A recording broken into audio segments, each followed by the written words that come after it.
گستاخ رسول کی حمایت کرتے ہوئے جو نام نہاد شیخ الاسلام نے اور شیخ منہاج نے یہ بات کی تھی، اس کی مزید حمایت میں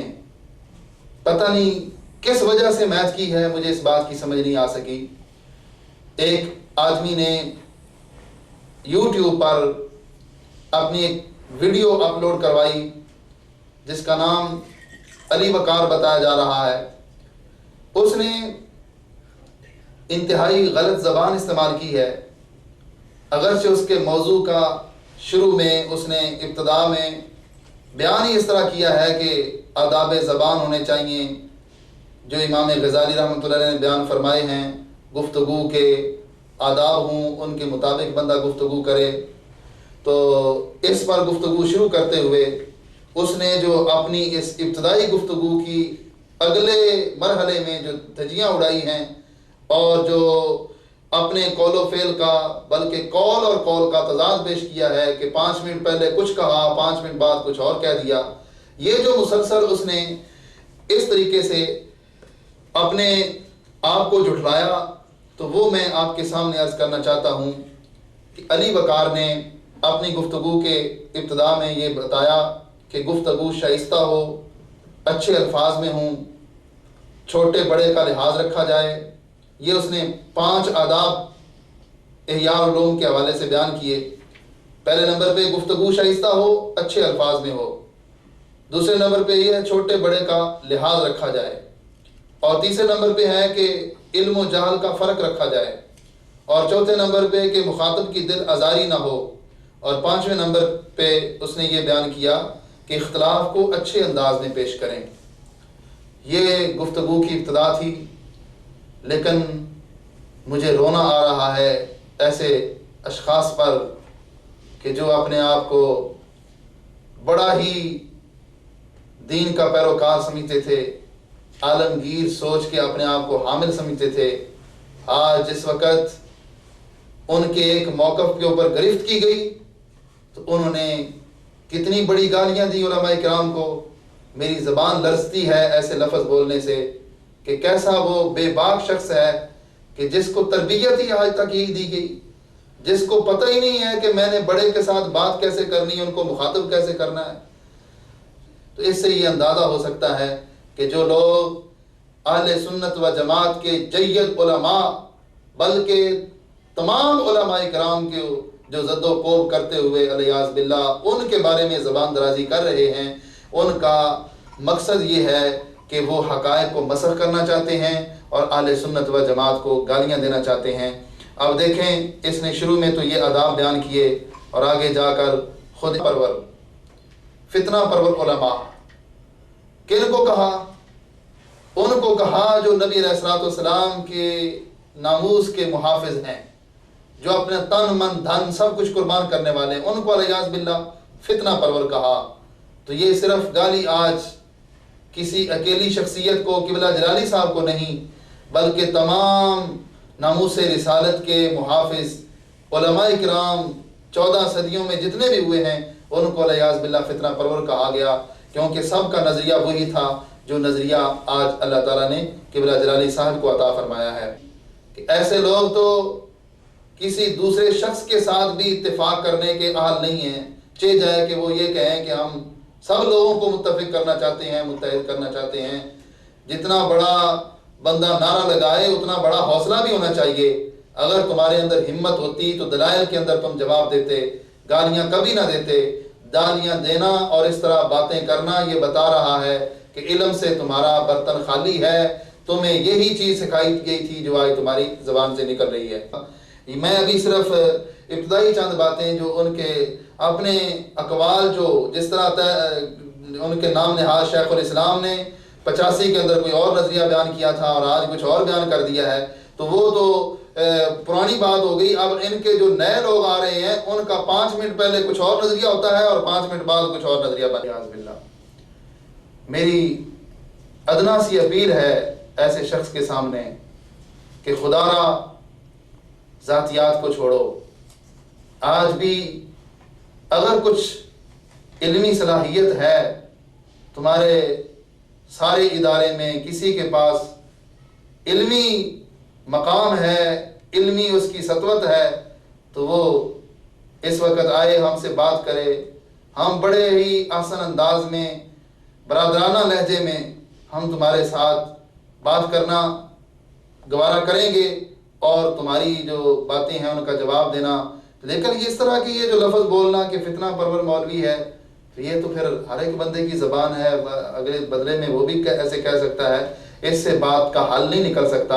حل ایسے نکلتا ہے کہ آپ علم کے اندر آئیں اور علم کی روشنی میں یہ اندازہ لگانے والی بات ہے کہ اپنے آپ کو کہتے ہیں کہ ہم نے تصوف کے مراکز قائم کیے ہوئے ہیں، ہم بڑی تربیت کرتے ہیں، ہم لوگوں کو اتقاء بٹھاتے ہیں، وہاں ان کو مثنوی شریف کا درس دیتے ہیں، وہاں ہم ان کو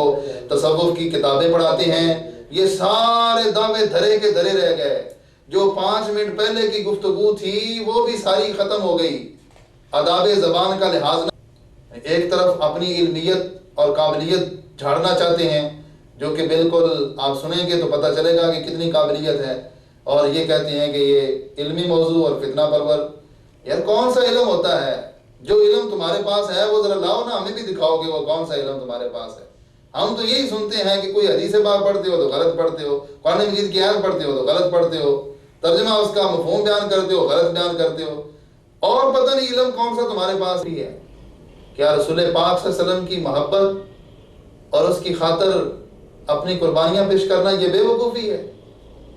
یہ انتہا پسندی ہے؟ یہ دہشت گردی ہے؟ یہ کیا تم کہنا چاہتے ہو؟ اگر یہ بے وقوفی ہے تو پھر ہم تو اس چیز سے باز نہیں آئیں گے، ہم تو ہمیشہ رسول پاک صلی اللہ علیہ وسلم کی عزت کا دفاع کرتے رہیں گے۔ ہم نے نحن الذین بایعوا محمدا علی الاسلام ما بقینا ابدا، ہم نے ان کا کلمہ مبارک پڑھا ہے اور یہ عہد کیا ہے کہ جب تک جان میں جان ہے محبوب آپ کے نام پہ قربان ہے۔ اگر کوئی ایسے لفظوں میں ہی اپنی بڑاس نکالنی ہے تو پھر تم واضح طور پہ یہ کہو کہ ہمارے پاس دلائل نہیں ہیں، ہم صرف گالیاں دینا چاہتے ہیں، گالیوں سے مقابلہ کرنا چاہتے ہیں، اور لیبل جو اپنے اوپر لگایا ہوا ہے کہ ہم تصوف کے دائی ہیں، ہم صوفیت کو اپنائے ہوئے ہیں، احیاء العلوم کے اوپر عمل کرنے والے ہیں، اس کے بارے میں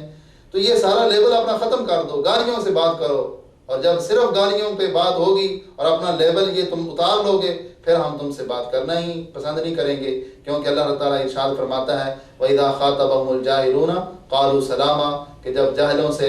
نیک لوگ مخاطب ہوتے ہیں تو وہ سلام کر کے گزر جاتے ہیں۔ چونکہ تم نے اپنے اوپر لیبل اور ٹائٹل جو ہے وہ علم کا لگایا ہوا ہے اور اپنے اوپر سنیت کا لیبل لگایا ہوا ہے، اور حقیقت میں سنیت کے بہت بڑے جو ہے ان کے ساتھ غداری کی جا رہی ہے، تو اس لیے ہم جواب دینا چاہتے ہیں، ورنہ ایسی باتوں کے جواب دینے کی ضرورت نہیں تھی۔ ایسی باتیں صرف اس لیے سنا رہے ہیں کہ ان کا ٹائٹل کچھ اور ہے اور اندر کچھ اور ہوئے ہیں۔ ہم نے بہت برداشت کیا، بہت زیادہ صبر سے کام لیا کہ ہو سکتا ہے کہ یہ آدمی راہ راست پہ آ جائے، لیکن یہ جو ابھی بات اس نے کی ہے رب کعبہ کی قسم یہ بڑی ہی ناقابل برداشت ہے۔ اس کے پہلے مسائل وہ اختلافی تھے، اس پر بھی ہمیں بڑا دکھ ہوا، لیکن سب سے زیادہ دکھ اس بات پہ ہوا ہے کہ یہ جس بات کا نعرہ لگاتا تھا میلاد شریف کی محفلوں کے ذریعے سے جس کی پرورش ہوئی ہے، اور جو آج اس مسند پہ پہنچ کر آج غداری کر رہا ہے، تو یہ بہت بڑی جو ہے جسارت ہے۔ اگر تم باز آ جاؤ گے تو بات ٹھیک ہے،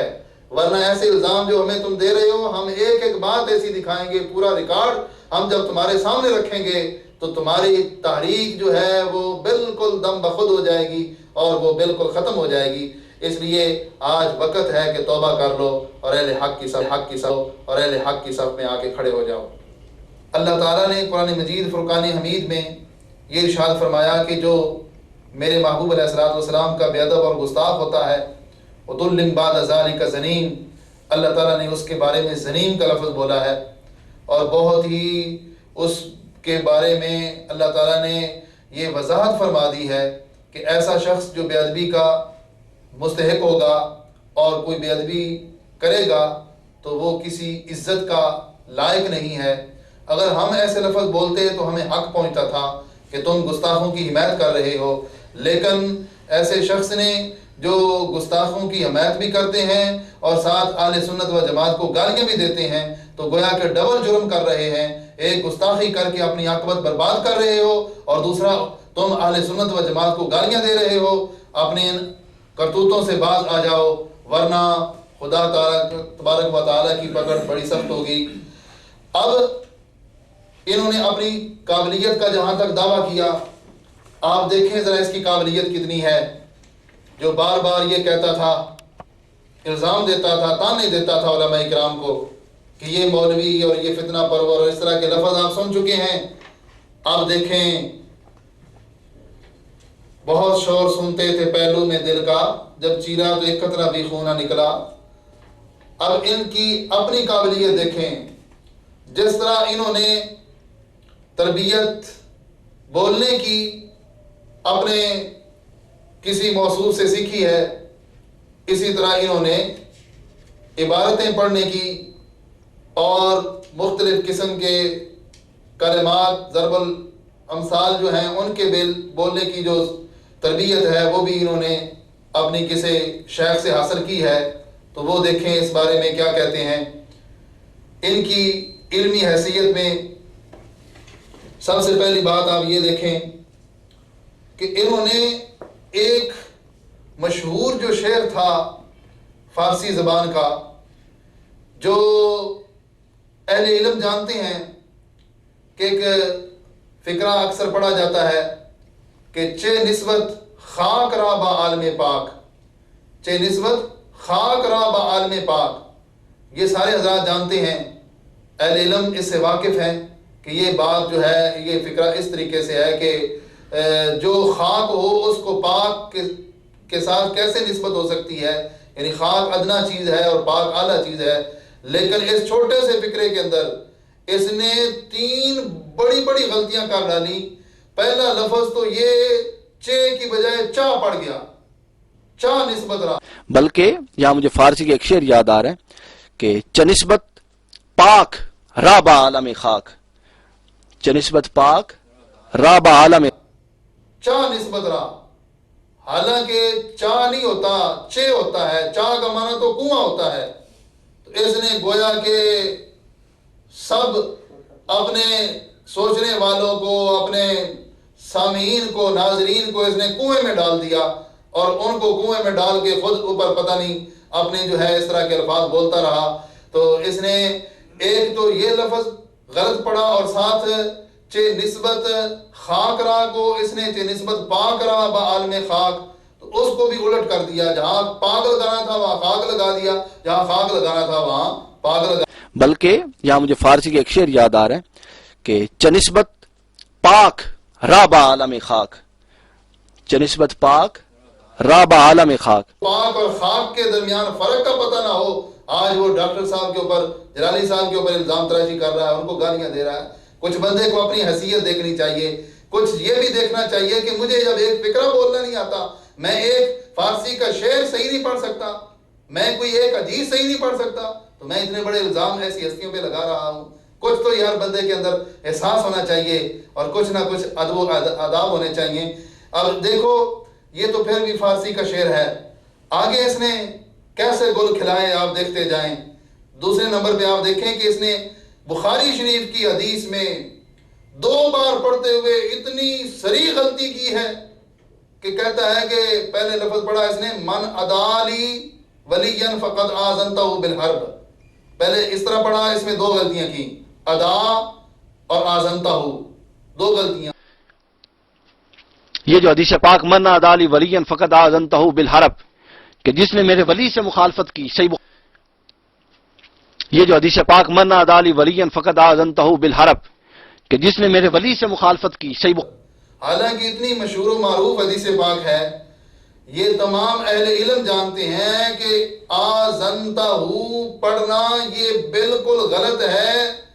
کہ اس میں بندہ جو ہے وہ متکلم کے صیغے کو مخاطب کے صیغے کے ساتھ تعبیر کر رہا ہے۔ حدیث کے اندر اتنی تعریف کی جا رہی ہے، اور جو نبی علیہ السلام کا فرمان ہے کہ جو میرے اوپر جھوٹ بولے گا وہ بندہ اپنا ٹھکانہ جہنم میں بنائے گا. تو جو بندہ اتنا بڑا الزام لگا کر آزنتہ ہو پڑھ رہا ہے تو گویا کہ وہ اپنا ٹھکانہ جہنم میں بنا رہا ہے. جس بندے کو عبارت پڑھنی نہیں آتی، حدیث پاک کے لفظ پڑھنے نہیں آتے،